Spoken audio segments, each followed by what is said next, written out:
The soft hum of the Alpha Centauri diplomatic shuttle surrounded Dr. Maya Johnson as she settled into her plush first-class seat. The cabin gleamed with polished surfaces that reflected the stars streaking past the large viewing windows. Maya straightened her formal Navy suit and reviewed her notes one final time. After years of struggle, she had finally reached this moment, representing humanity at the Galactic Council's annual Peace Summit. Water, Dr. Johnson. A surface droid hovered beside her, offering a crystal glass. Thank you, Maya said, accepting the drink with a small smile. Her hand touched the golden pin on her label, Earth's emblem, a reminder of everyone counting on her success. Around her sat various alien diplomats, their strange forms occupying specially designed seats. Maya was the only human in the first-class cabin, a fact that hadn't escaped her notice. She felt their occasional glances, but kept her focus on her work. The upcoming negotiations would determine humanity's standing among the stars for decades to come. The Xalaxian ambassador entered the cabin, his 7-foot frame ducking slightly under the doorway. His iridescent scales shifted colors as he moved, a biological display of status among his kind. He paused when he spotted Maya, his slitted eyes narrowing.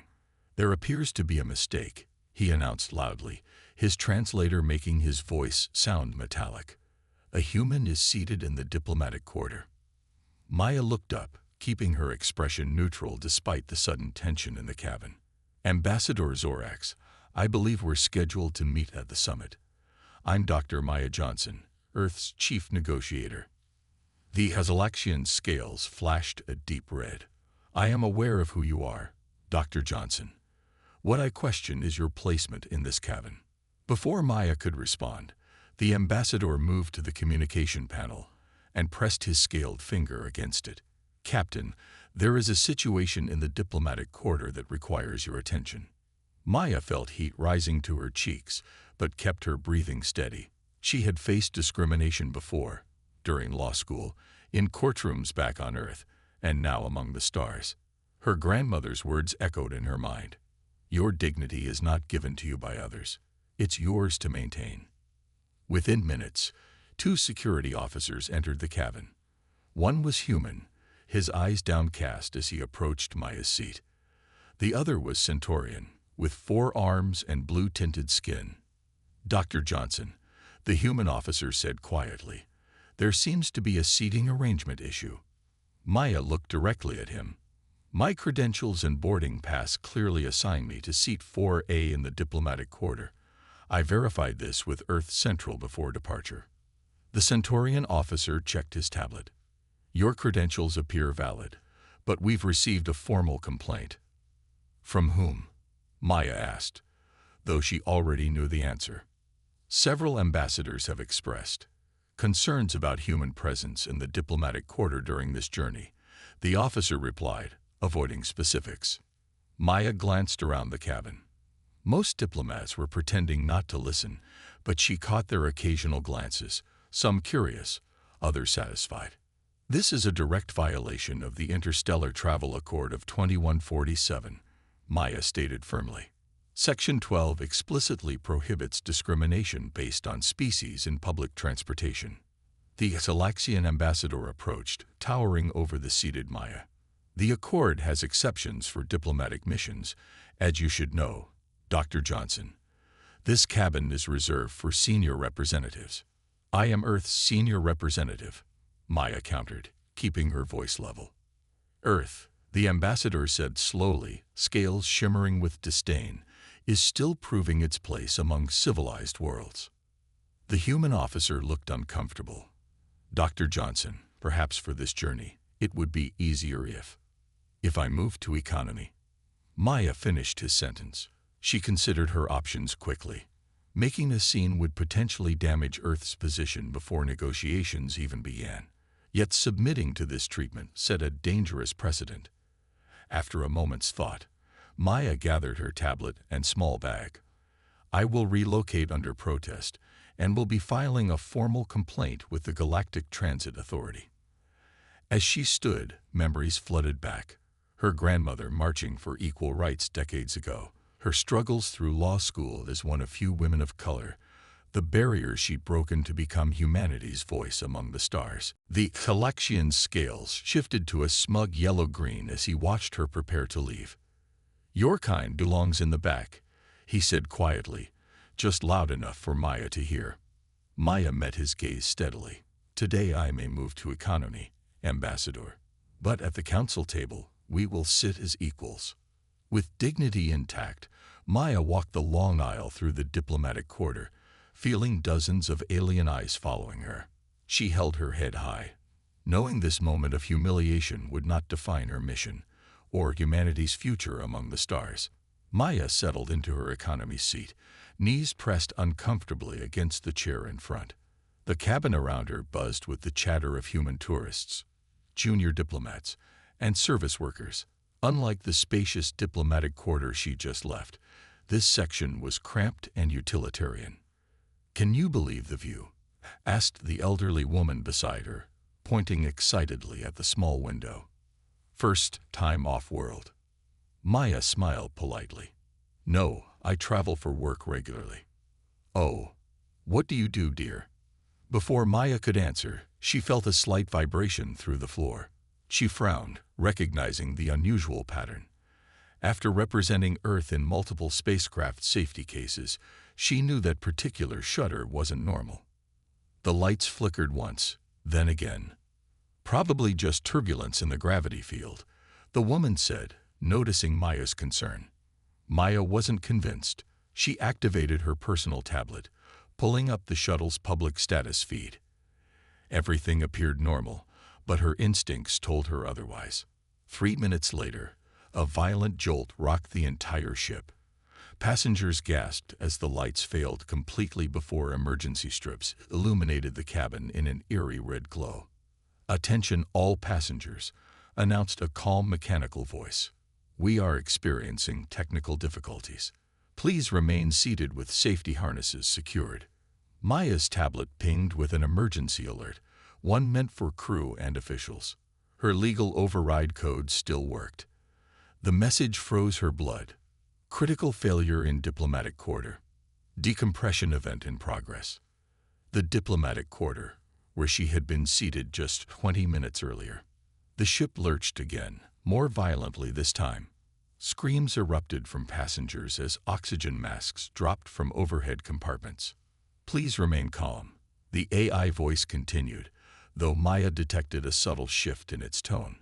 "Emergency protocols are being implemented." Maya's tablet displayed more information. The outer hull in the diplomatic section had suffered damage. Emergency barriers were failing to seal properly. The entire front section of the ship was in danger. Through her small window, Maya could see debris trailing from the ship, pieces of the hull glinting in the light of distant stars. "Something's really wrong, isn't it?" the elderly woman whispered, clutching Maya's arm with surprising strength. Maya nodded grimly. "The front of the ship is damaged." Her tablet continued receiving emergency updates as her legal credentials gave her access to information hidden from regular passengers. The system was reporting multiple failures in the safety protocols, all concentrated in the diplomatic quarter. This wasn't random. The pattern was too specific. A new message appeared on her screen. "Diplomatic quarter isolation unsuccessful. Oxygen levels critical. Estimated time to complete failure, 12 minutes. Maya thought of the diplomats trapped there, even the Calaxian ambassador who had humiliated her. If the emergency barriers failed completely, they would die. The ship's communication system crackled to life. A panicked voice, not the AI, spoke. "This is First Officer Talon. All crew to emergency stations.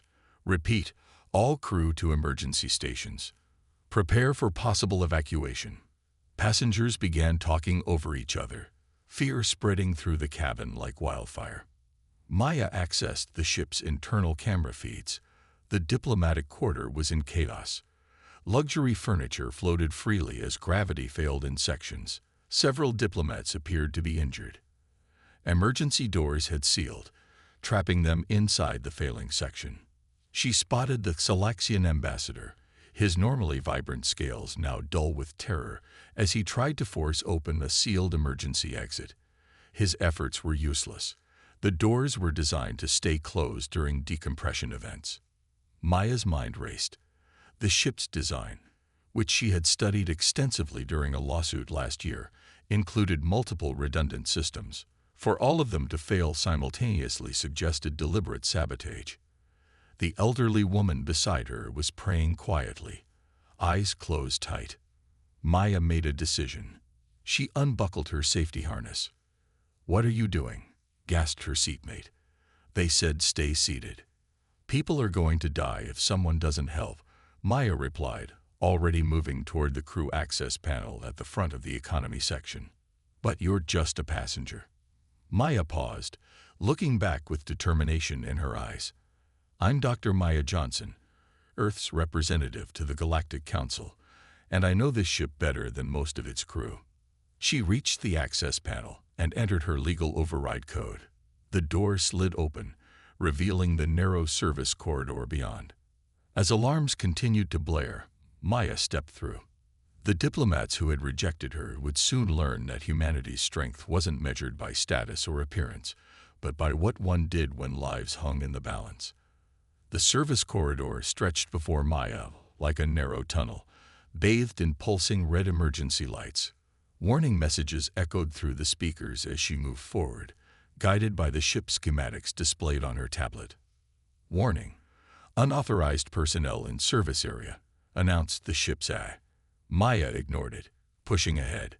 The air grew thinner as she approached the barrier separating economy from the failing diplomatic quarter. A sign flashed, "Danger. Decompression risk," across the sealed doorway ahead. Maya placed her hand on the scanner beside the door. "Override Johnson Earth Alpha 27, she commanded.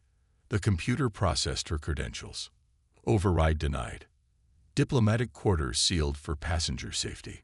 Maya frowned. She needed a different approach. Glancing at her tablet, she noticed a maintenance hatch 3 meters to her right.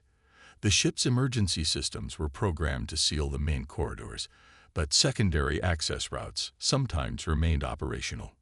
She knelt beside the small hatch and pried open the panel, revealing a manual release lever. With a grunt of effort, she pulled it down. The hatch popped open, revealing a cramped maintenance tunnel. Without hesitation, Maya climbed inside.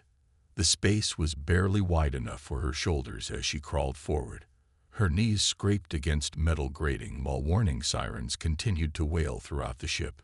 6 minutes until catastrophic failure, her tablet announced, displaying the latest system alert.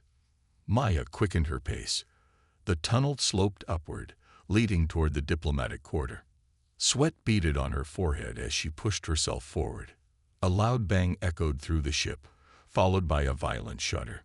Maya braced herself against the tunnel walls as the entire vessel seemed to tilt. After what felt like an eternity, she reached another hatch. Through its small window, she could see the diplomatic quarter, now a scene of chaos. Luxury furniture floated freely in the partially gravity-disabled cabin. Several diplomats clung to fixed objects. Emergency barriers had sealed all standard exits, trapping them inside the failing section. Maya turned the manual release wheel on the hatch. It resisted at first, then slowly began to move. With a final push, the hatch swung open. A rush of escaping air pulled at her as she climbed through. The pressure difference made her ears pop painfully. The diplomatic quarter was losing atmosphere rapidly. "Everyone!" Maya shouted, her voice sounding strange in the thinning air. "This way." Several alien faces turned toward her in surprise. Among them, the Xalaxian ambassador stared in disbelief, his scales now a pale blue of fear instead of their usual vibrant colors. "The human," he gasped. "Follow me if you want to live," Maya responded, fighting to keep her balance in the fluctuating gravity. "This section is failing. We have less than 5 minutes." A ceiling panel crashed down nearby, narrowly missing a Proximan diplomat. The danger seemed to convince them. Even the Xalaxian ambassador moved toward her. "The maintenance tunnel can get us to safety," Maya explained, pointing to the open hatch. One at a time. Quickly. She helped the injured move first, a Centaurian with a gashed arm, an elderly Martian diplomat struggling to breathe in the thinning atmosphere. One by one, they squeezed through the hatch. The Xalaxian ambassador approached, his tall frame making him tower over Maya. "Why did you come back?" he asked, genuine confusion in his voice. Another explosion rocked the ship before she could answer. A large support beam broke loose from the ceiling, hurtling toward them.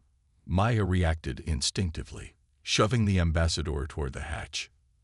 The beam crashed down, pinning Maya's leg to the floor. Pain shot through her body as she suppressed a scream. The Xalaxian looked back, seeing her trapped. For a moment, he hesitated. Then, to Maya's surprise, he moved back toward her.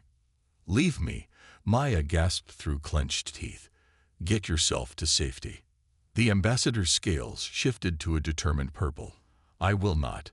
With surprising strength, he lifted the beam just enough for Maya to pull her injured leg free.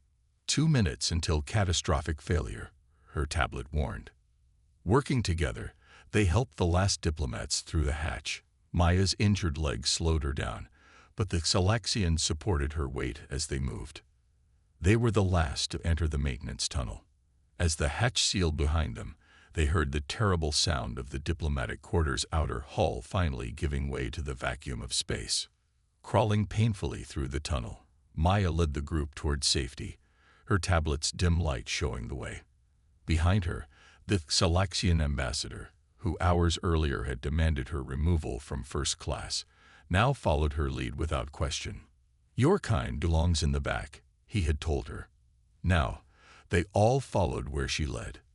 The emergency medical bay of Centauri Station hummed with activity as doctors of various species tended to the shuttle survivors. Maya sat on the edge of a treatment bed, wincing as a medical technician wrapped her injured leg. The pain medication was working, but she barely noticed it. Her mind was racing, connecting dots that others might miss. "You need rest, Dr. Johnson," the technician advised, securing the bandage. "Your leg will heal, but not if you keep putting weight on it." Maya nodded absently, her attention fixed on the emergency data flowing across her tablet screen. She had connected to the station's information network using her diplomatic credentials, reviewing the shuttle's final system logs. This wasn't an accident, she whispered to herself. The pattern was too specific. Emergency doors failing in sequence, oxygen systems shutting down in precisely timed intervals, the hull breach occurring exactly where the most important diplomats had been seated. Each failure had been triggered manually, masked to look like a cascade of technical malfunctions. Maya scrolled through crew logs, passenger manifests, and security footage from the hours before departure. Something caught her eye. A junior officer accessing the shuttle's maintenance systems just prior to launch. She zoomed in on his identification badge. Lieutenant Draz, security detail for Counselor Vreen. The name sent a chill through her. Counselor Vreen was the senior representative from the Proxima system and a vocal opponent of Earth's new equality legislation, the very proposal Maya was bringing to the Galactic Council. A shadow fell across her tablet. Maya looked up to see the Xalaxian ambassador standing before her, his scales now a subdued green of recovery. "Dr. Johnson," he said, his voice lacking its earlier arrogance. "The medical staff informed me you refused transfer to a private recovery room." Maya nodded. "There's something more important than my comfort right now, Ambassador." His slitted eyes narrowed with curiosity. "You believe the shuttle failure was deliberate." It wasn't a question. Maya studied his face for a moment before deciding to trust him with what she had found. "Look at this," she said, turning her tablet so he could see. The emergency systems were systematically disabled by someone with high-level access codes. Not random failures, targeted sabotage. The Xalaxian leaned closer, his scales shifting to a deep blue of concentration. "This is Lieutenant Draz. He serves Counselor Vreen." "Exactly. And Counselor Vreen has been the most outspoken critic of Earth's Equal Species Recognition Act, The legislation I'm presenting tomorrow. The ambassador's scales flickered briefly with what Maya recognized as embarrassment. The legislation I was instructed to oppose at all costs. An uncomfortable silence stretched between them before the ambassador spoke again. There is something you should know, Dr. Johnson. Before the shuttle departed, I received a message instructing me to ensure you were removed from the diplomatic quarter. His scales shifted to a deep purple of shame. I was told it was a diplomatic necessity, a way to demonstrate Earth's junior status. Maya's eyes widened as understanding dawned. They needed me out of that section because they knew what was going to happen, the ambassador finished. You were not the target. You were being protected. Maya stood up despite her injured leg, adrenaline overriding the pain. Protected because someone wanted this to look like an accident targeting multiple species, not just humans. If I had died along with the others, suspicion might have fallen on human extremists. The ambassador nodded. A clever plan. By saving you, they implicated themselves. Maya quickly pulled up the passenger manifest again. Look at who was seated in the diplomatic quarter. Every representative planning to vote in favor of Earth's proposal. With them gone, the act would have failed, and tensions between humans and other species would increase, the Xalaxian added, his voice grim, creating the perfect environment for more restrictive policies. The doors to the medical bay slid open as security officers entered, led by the station commander. Their expressions were serious as they approached a Proximan diplomat being treated nearby. That's Counselor Vreen's chief of staff, the ambassador whispered. Maya watched as the officers surrounded the Proximan, who looked suddenly alarmed. When they led him away in restraints, Maya caught his gaze, a look of pure hatred directed at her. We need to present this evidence to the full council immediately, Maya said, gathering her tablet and standing carefully. The vote is tomorrow, and I suspect they'll try again. The Xalaxian ambassador straightened to his full height, his scales now shimmering with determination. No, Dr. Johnson, we need to present this evidence, together. The Grand Chamber of the Galactic Council sparkled with light reflecting off crystalline walls. Hundreds of representatives from across known space sat in rising tiers, their varied forms creating a living tapestry of interstellar diversity. At the center podium stood Maya Johnson, her formal Earth uniform crisp despite the events of the past day. Her injured leg was hidden beneath her long official robe, but the slight tremble in her stance betrayed her pain. Honored representatives, Maya began, her voice steady and clear. 26 hours ago, an attempt was made to silence the voices supporting Earth's Equal Species Recognition Act through violence and murder. The chamber filled with murmurs. Many had heard about the shuttle incident, but few knew the full truth. With permission from the council chair, I present evidence that the disaster was not an accident, but a deliberate act of sabotage. Maya gestured, and the chamber's display screens illuminated with data from her investigation. The gathered representatives gasped as security footage showed Lieutenant Draz accessing critical systems before departure. Additional screens displayed the systematic shutdown of safety protocols, timed precisely to cause maximum damage to the diplomatic quarter. The attack targeted those supporting Earth's proposal, Maya continued. Had it succeeded, not only would our legislation have failed, but relations between humans and other species would have deteriorated for generations. Maya paused, looking across the assembled delegates. In the front row, Counselor Vreen sat rigidly, his Proximan features locked in a carefully neutral expression. But something unexpected happened, Maya said, her voice growing stronger. The plot required removing me from the diplomatic quarter to avoid suspicion falling on anti-human elements. In doing so, they made their first mistake. She nodded toward the side entrance, where the Xalaxian ambassador waited. He moved forward to join her at the podium, his scales shimmering with ceremonial colors. Ambassador Zorax, and I have not always agreed, Maya said, acknowledging him with respect. In fact, just yesterday, he was instrumental in having me removed from my assigned seat in the diplomatic quarter. The Salaxian ambassador stepped forward. "An action I deeply regret," he announced, his translator projecting his voice throughout the chamber. "What began as an act of prejudice on my part became unwitting participation in a conspiracy. By removing Dr. Johnson from the diplomatic quarter, I unknowingly saved her life, while endangering others." Murmurs grew louder as the ambassador continued. "When disaster struck, it was Dr. Johnson who risked her life to save those who had mistreated her. She demonstrated the very qualities her legislation seeks to protect, the inherent dignity and worth of all sentient beings, regardless of origin." Maya stepped forward again, her tablet displaying a final piece of evidence. "Security forces have confirmed that Lieutenant Draz acted under direct orders from Councillor Vreen, whose financial connections to anti-equality groups have now been exposed." At these words, security officers approached Vreen's seat. The Proximan stood, his face contorted with rage. "Humans are inferior," he shouted over the rising voices of the chamber. "They've been among the stars barely a century. They cannot presume equality with species that have traveled space for millennia." As Vreen was escorted from the chamber, Maya returned to her evidence. "The attack failed, but its purpose reveals how desperately some fear true equality. Today, I ask you not just to vote on legislation, but to decide what kind of galactic community we wish to build." The chamber grew quiet as Maya concluded her presentation.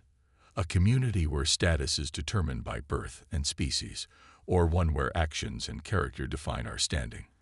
I stand before you not just as Earth's representative, but as living proof that prejudice nearly led to disaster, and that cooperation across species lines saved many lives." The council chair, an ancient Centaurian, rose from his seat.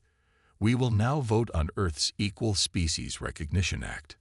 Maya held her breath as representatives cast their votes. The display screen above the chamber tracked the results in real time. Green lights, representing approval, began to outnumber red. When the final tally appeared, the chamber erupted in applause. The act had passed with an overwhelming majority. The council chair approached Maya, extending all four of his hands in the traditional Centaurian gesture of highest respect. "Dr. Johnson, your courage has changed galactic law forever. For the first time, humans will have equal legal standing in all council territories." As Maya accepted the gesture, she noticed a group of young diplomats from various species watching her with admiration. Among them stood a young Salaxian, his scales bright with enthusiasm. "Dr. Johnson," the youth said, approaching her after the ceremony, "we've formed an interspecies justice coalition. Would you consider advising us?" Maya smiled, thinking of how far she had come, from being removed from her seat to helping shape the future of interstellar law.